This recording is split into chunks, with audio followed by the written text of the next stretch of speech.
Welcome to the EPG Pathshala.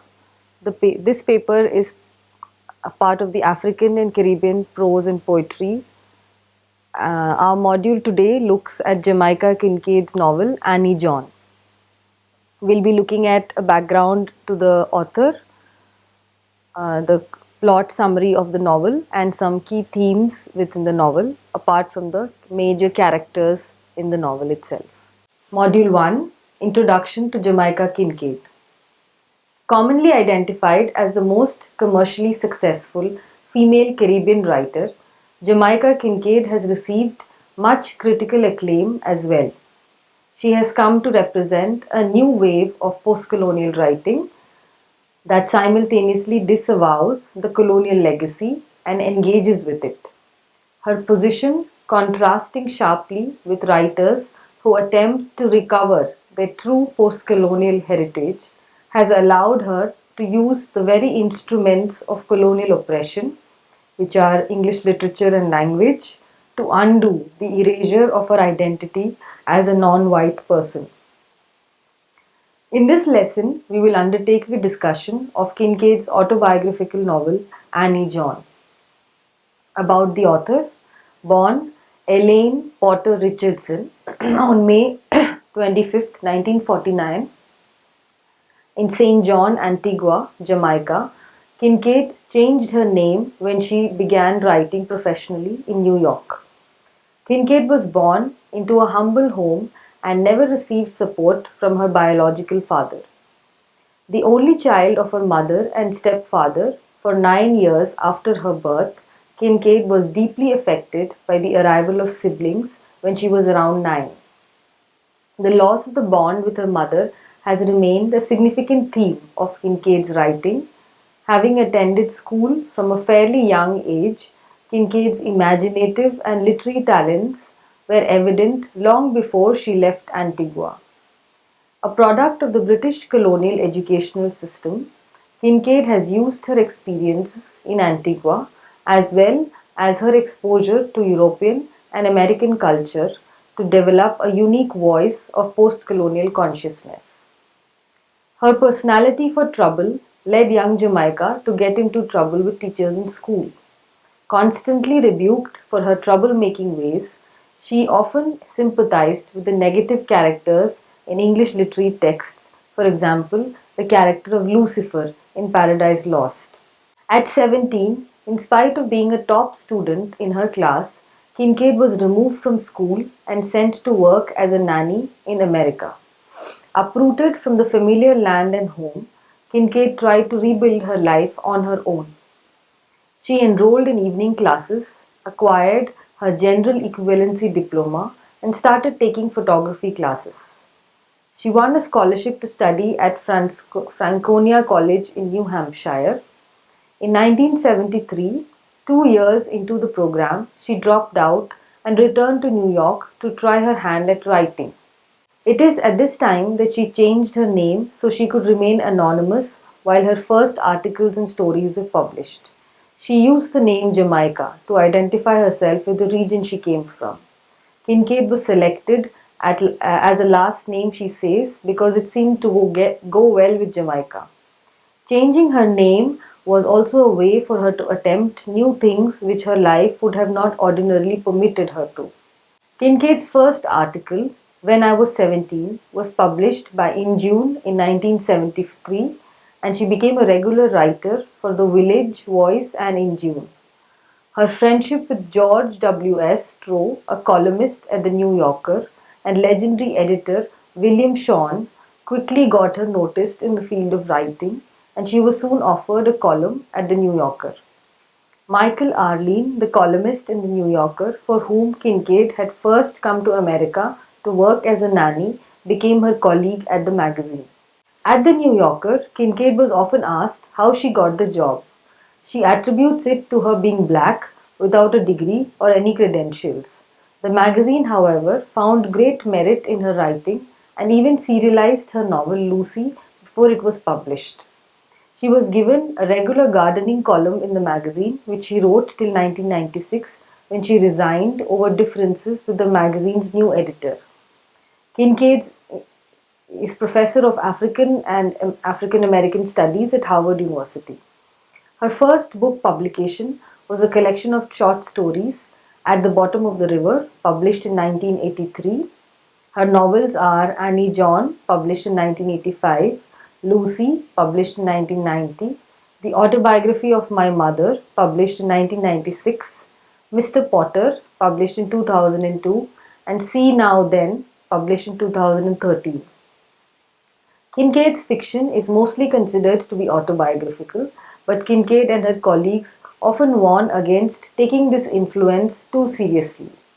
Apart from fiction, Kincaid also published several non-fiction works, including A Small Place and My Garden Book. The themes of her works include the impact of colonization on African and African American populations, sexuality and gender, emotional and psychological changes accompanying adolescence.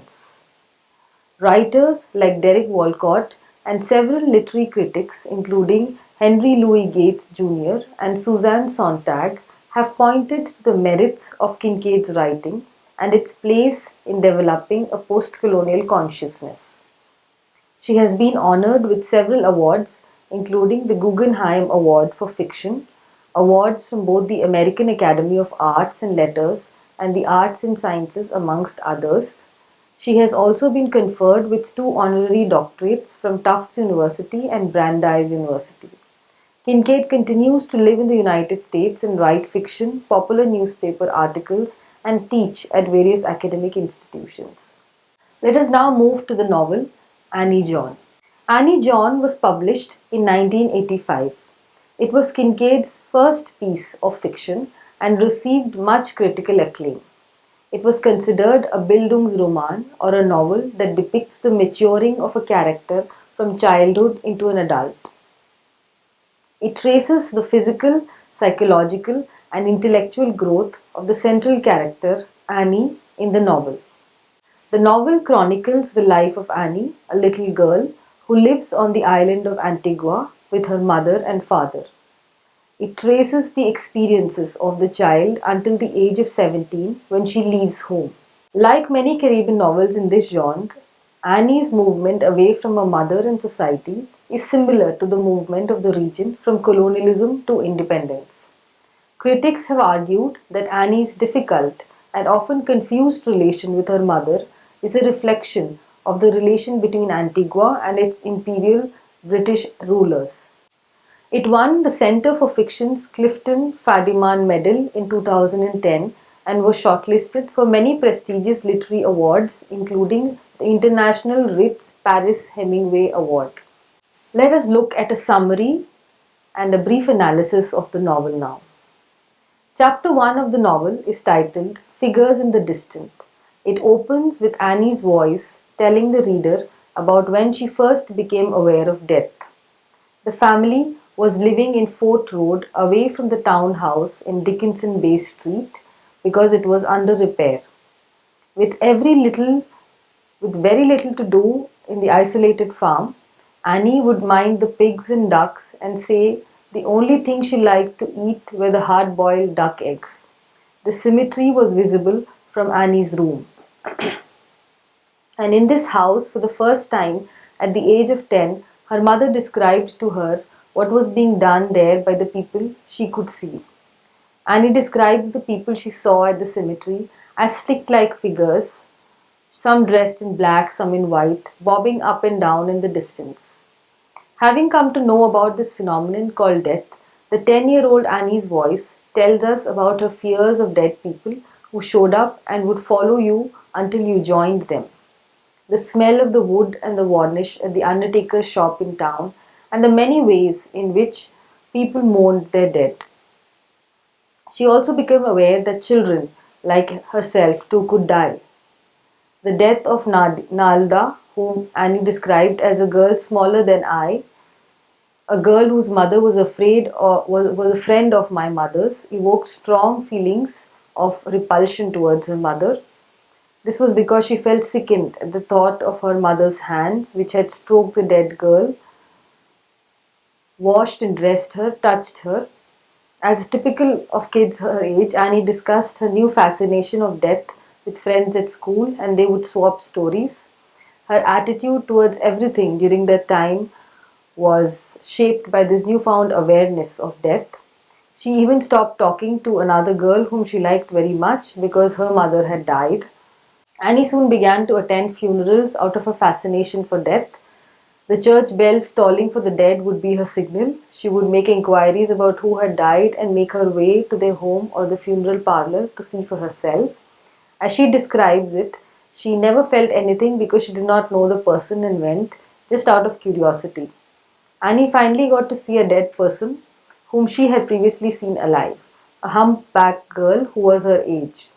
She described the face of the dead girl lying in the coffin to be the same as before, except that her eyes were closed and she was so still, and compares it to the picture that wasn't real or lifelike. Annie walked home that day, wondering if the ghost of the girl would appear to her standing under a tree and get her too. The chapter ends with her mother punishing her for forgetting to get the fish for dinner. She is made to eat her dinner outside alone under the breadfruit tree, and although her mother had said she wouldn't kiss her goodnight, she eventually did. In this chapter, Kincaid's portrayal of the young girl's first encounter with the idea of permanent loss signified by death is important. She conveys the way the girl makes sense of things by describing the smells of bay rum which her mother smelt of when she came from a friend's daughter's funeral, or pitch pine and varnish at the undertaker's shop, feelings of repulsion at her mother's hands that had touched a corpse, fears of ghosts coming to haunt her, the still life character of death, and the way it completely absorbed her, making her forget herself. By taking the reader into the child's mind, Kincaid manages to separate the experience of grief accompanying death from all the other things that mean or symbolize it. It is this style of writing that has earned her the distinction of being able to portray the lives and reality of black people without taking recourse to large labels of racism or oppression. The next chapter, chapter 2, is titled The Circling Hand. It describes Annie's encounter with sex, sexuality, and recognition of human beings as sexual beings. She describes her physical connection with her mother when she was a child, the way her mother held her, kissed her, the way she followed her mother everywhere, and the rituals of joy they shared. As she turned 12, all this changed, and her mother began asserting the difference between their bodies. She was stopped getting dresses out of the same material for both of them. She stopped rewarding her with a kiss every time she spoke to her and began insisting on her learning new things to prepare to become the young lady she was becoming. As Annie tells the reader, her paradise was lost. She found her mother's punishment for not attending the piano or manners classes she was sent to, or not doing her chores properly, to be very harsh. This new attitude of her mother accompanied other new things like the physical changes in her body during puberty, the change of school and friends, and her experimentation with fashioning a new self, what she described as a new set of airs she would put on. As she endures these tumultuous changes of adolescence, one day Annie sees her parents getting physically intimate, and her entire perception of her mother, a beautiful, strong creature until then, changes. The sight of her mother's hand circling the father's back as she kissed his face made her mother look like some unfamiliar creature. She also began to talk back to her mother and finds herself attracted to a girl in her new school called Gwen. In this chapter, Kincaid captures the overpowering effect of bodily changes and sexual attraction in adolescence. As she reminds us here, the discovery of sexuality and maturing of the body are a strong force on shaping the psyche of the teenager. Annie's resistance at inculcating proper manners and ladylike talents show how the norms and ways of an imperial society don't fit in organically with Annie's world. Having a bowl of plums decorate a piano or learning the correct way to courtesy seemed ridiculous to the teenage Annie. Her mother's refusal to acknowledge the person she is without this learnt behavior hurts her. Once Annie understands the changes occurring in her body and recognizes desire, in this case for Gwen, the perception of her mother, whom she now recognizes as a sexual being, becomes less glorious and admirable. Even while not fully understanding what's going on, The associations that sexuality bear, which is the loss of paradise of childhood, make it shameful or negative for Annie. This is visible in the defiant attitude Annie takes against her mother as she begins to, for the first time, talk back to her after she observes her parents becoming intimate. It is clear Annie thinks her mother to be shameful. Similarly, when she withholds her overpowering feelings for Gwen from her mother, she indicates that she doesn't feel very proud about them. The teenage Annie's anger against the forced norms of proper society and her hurt at the attitude of disavowal from her mother when she can't become proper enough parallel the attitude of hurt expressed by the colonized populations who are tormented by the colonizers for their lack of civilization. Annie's awareness about her attraction towards Gwen also highlights the raw and unrestricted nature of human desire which is often past childhood tutored into particular ideas of the norms of sexual attraction. Chapter 2 ends with a paragraph describing her entire experience of the first day at her new school from the unfamiliar students she saw at her coming home arm in arm with Gwen. Yet there is more than a mere synopsis of the detailed description of this day in Annie's life. Chapter 3, titled Gwen, gives minute details of the adolescent Annie's interaction with a new set of people, her English bred teachers and the girls at school.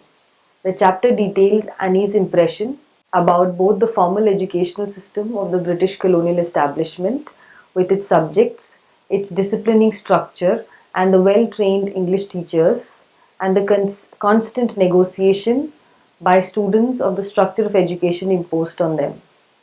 Annie contrasts the well scrubbed, odorless classrooms she had seen and its actual smell and feel when it was populated to draw attention to the lack of organic relations between the existing education system and its subjects. As Annie recounts the contents of her first assignment, which was an autobiographical essay about the special bond between her mother and herself, the entire class is moved by the story of her feeling abandoned by her mother when they are out for a swim and the two get separated. The chapter also describes Annie's entry into puberty and the start of menstruation. The experience makes Annie wish for the return and perseverance of her childhood, where friendships she shared with her friends and their simple desires would remain unhindered.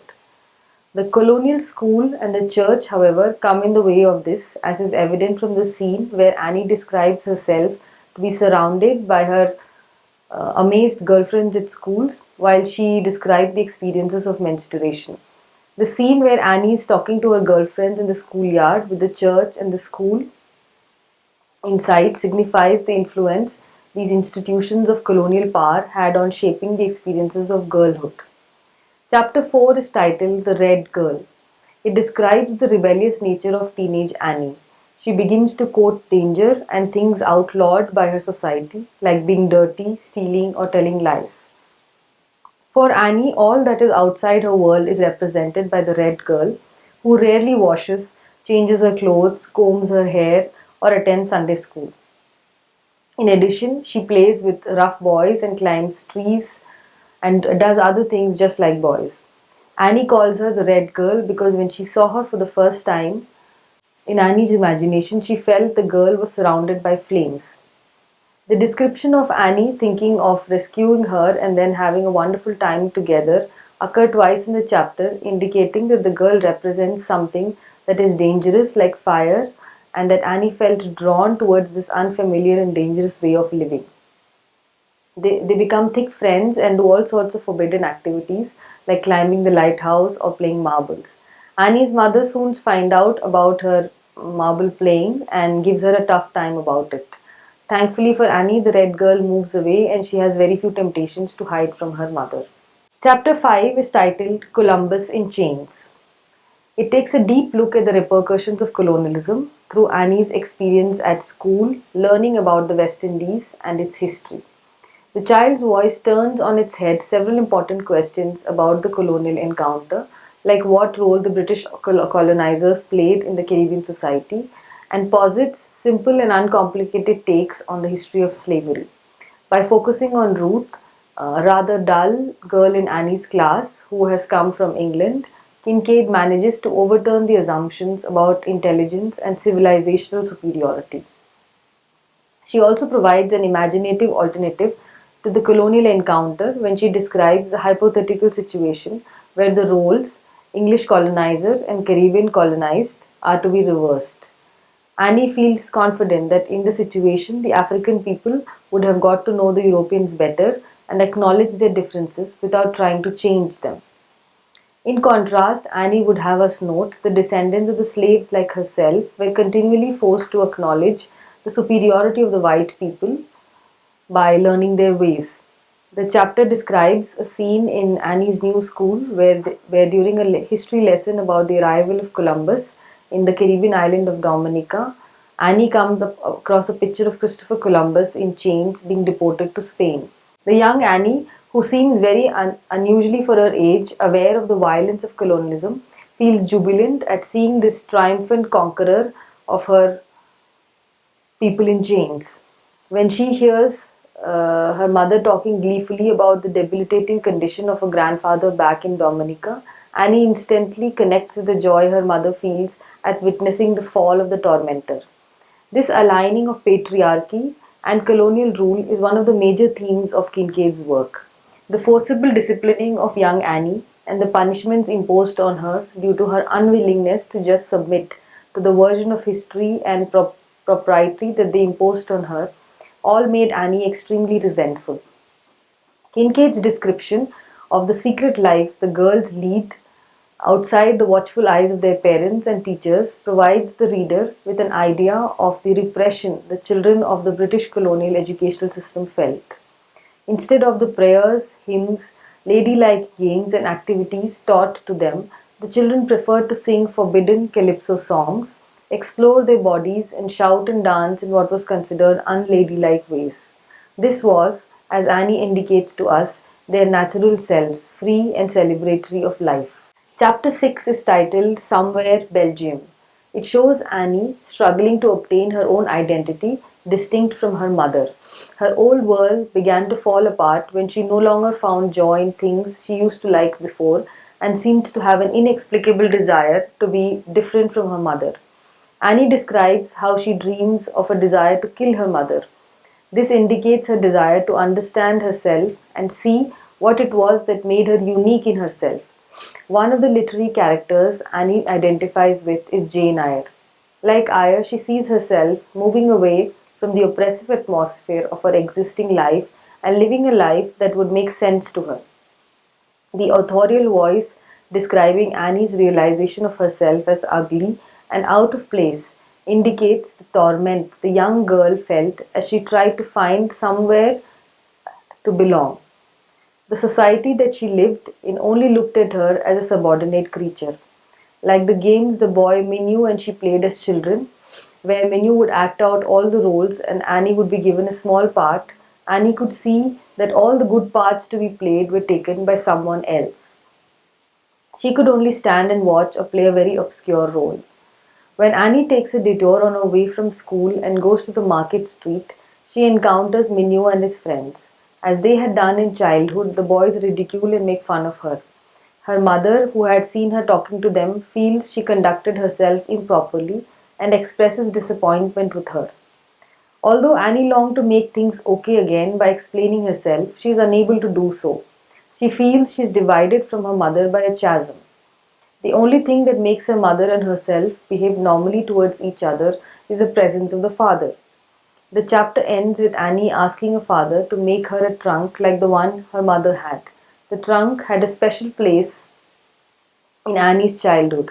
Her mother kept all of Annie's things in it, and going through the trunk together with her mother, telling her stories about the articles inside, was a special ritual in Annie's childhood. A new trunk would give Annie her own place and memories to take into her adult life. Annie also feels that her mother's influence would always shape her life. She is afraid that she will never be able to break away from the mother's influence. She puts, as she puts it, she fears that her mother's shadow would be standing between herself and the rest of the world forever. Chapter 7. The long rain It marks a departure from the development of Annie's character from childhood through adolescence that had occupied earlier chapters. The chapter begins with a description of the drought that had persisted for over a year and the arrival of the rains. Annie falls sick, and although 15, she is reduced to an infant who can't feel much, understand the words her parents are saying, or reflect on memories she has. The chapter also describes the words her parents describes the rituals and healing practices that are native to the region and contrast with the Englishman's medical system. We are provided several details of how the English doctor, Dr. Stevens, diagnoses and tries to cure Annie, and what the Obeah woman, Ma Jolie, tries. Both Annie's father and her grandfather, Parch Chess, disapprove of the native healing practices. One day, during her illness, Annie's grandmother, Ma Chess, comes to stay with them and look after Annie. She hears stories of how her uncle died even though the English doctor was treating him, and he seemed to get better. As Annie lies delirious in her bed, she thinks of the English lady at the hardware store who never finds her special, although she goes to great lengths to courtesy and be well mannered. Regardless of Annie's participation in Brownie meetings and reintegration of allegiance to England, as was required of the members, as Annie describes it, she feels insignificant and small, something like a toy. At the end of her illness, when Annie steps back into her old life, she finds it unbearable.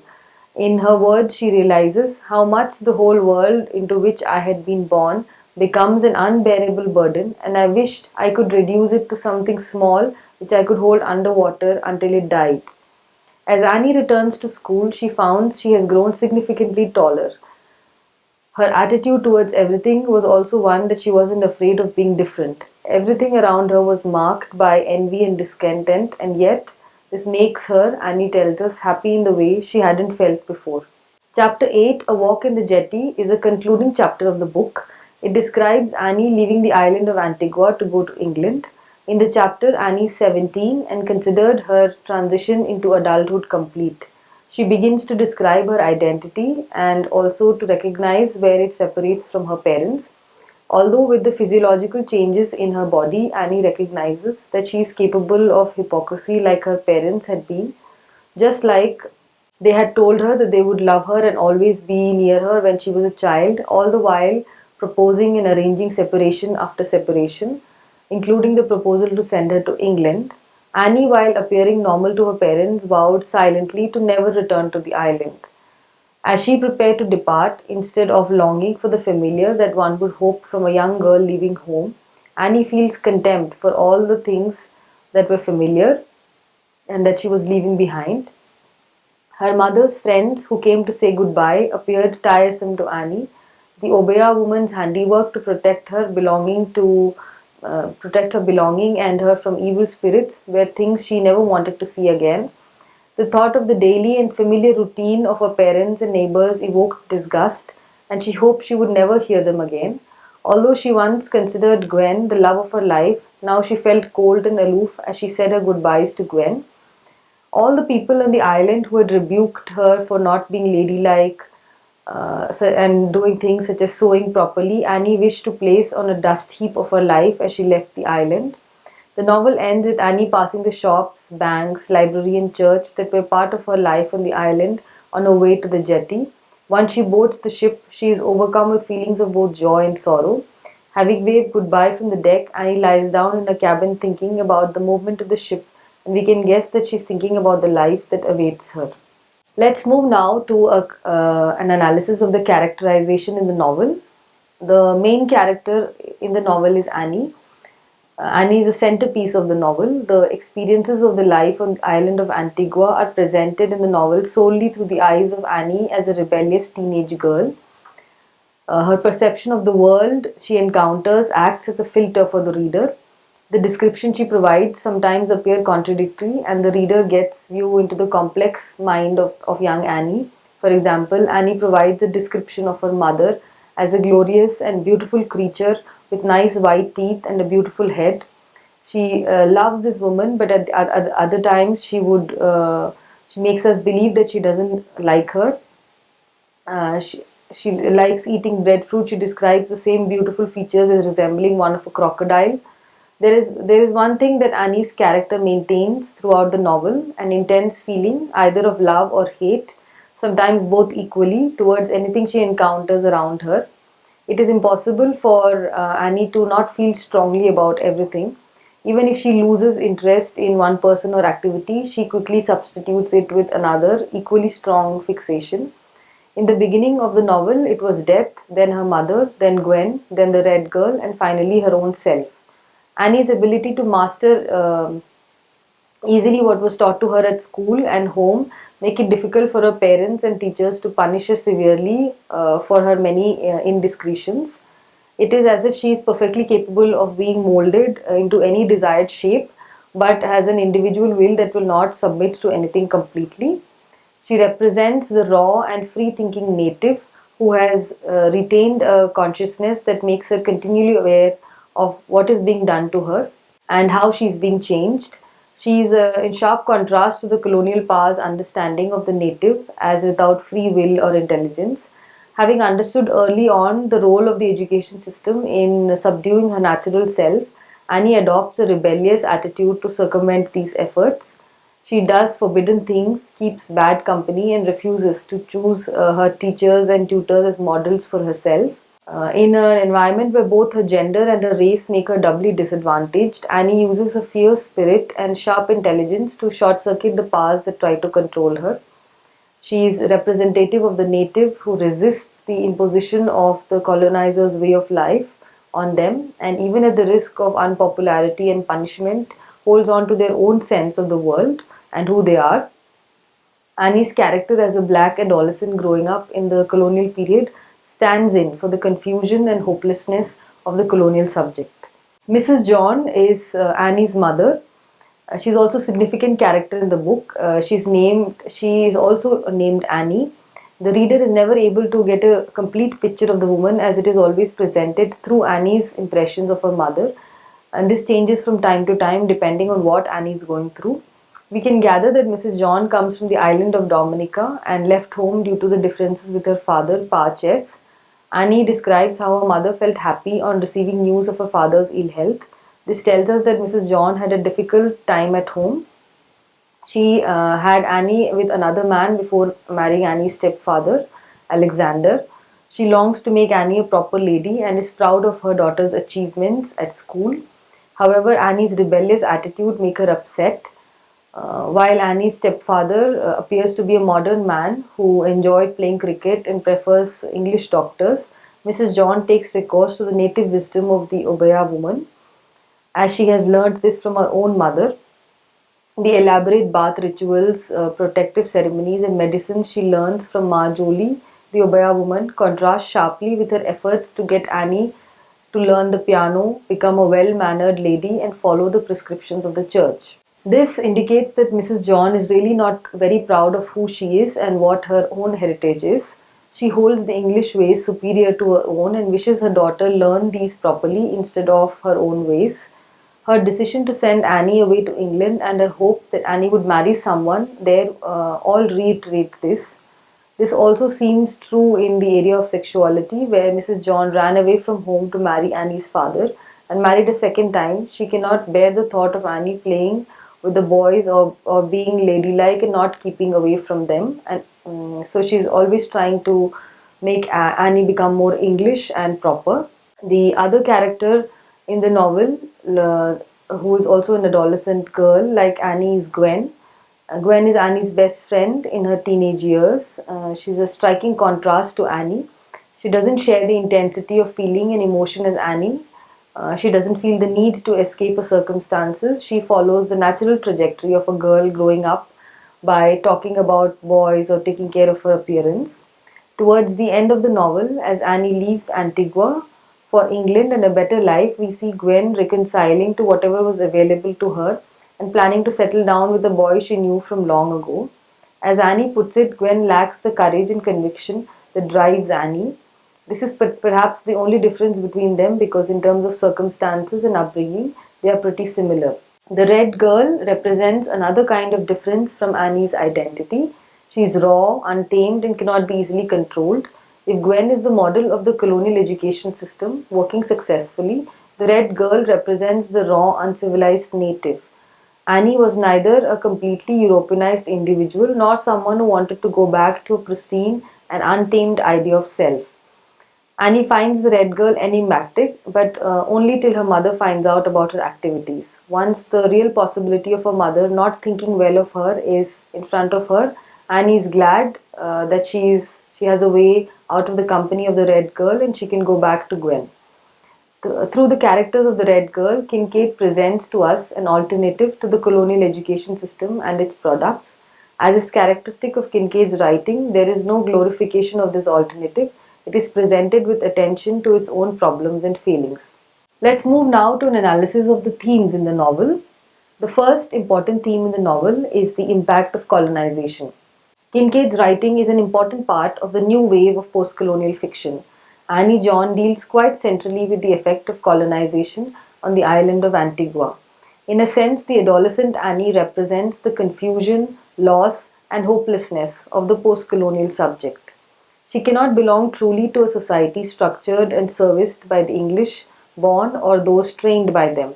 At the same time, the new ways of living that have permeated life completely in the island make the local traditions of calypso, the Obaya woman's medicines and charms, and flora and fauna of the region all appear unconnected to Annie's life. The literature of England she reads is leagues away from the immediate concerns of the islands. The calypso songs Annie and her school friends hide and sing are posited as a contrast to the alienation of the English literature they study. This literature, however, talks about creatures and natural phenomena Annie cannot recognize, let alone identify with. Yet the loss of this connection between the people and the land is not described in tangible terms that can be repaired. Like the ball of blackness covered in cobwebs that Annie feels inside of her, the loss experienced by the subjects of the colonial empire is an absolute and irreplaceable one. One can only feel it. There is no such thing, there is not much that can be done to remedy it. Kincaid's strategy of negotiation with her colonial past is one where she simultaneously receives and subverts it. This allows her to articulate a unique position for herself.